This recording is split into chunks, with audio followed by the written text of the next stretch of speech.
నాది నా పేరు రెడ్డి కృష్ణ. మాది శావల్యాపురం గ్రామం. ప్రధానమంత్రి సోలారు కింద సోలారు 3 kV వచ్చేసి నేను పెట్టించుకోవడం జరిగింది. దీని కాస్టు 2,20,000 రూపాయలు.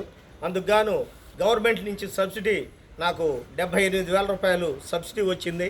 నేను ఈ సోలార్ పెట్టించుకున్నందువల్ల నాకు ఇవాళ కరెంటు బిల్లు గతంలో నాకు 3,000 వస్తుంది.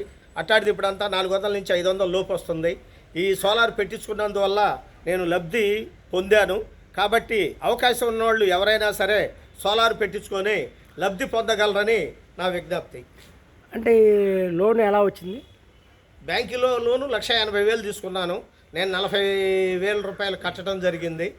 2,20,000 నేను హైట్ పెట్టించుకున్నాను కాబట్టి నాకు ఇంకొక అదనంగా ఒక 6,000 రూపాయలు ఎక్స్ట్రా కాస్ట్ పడింది.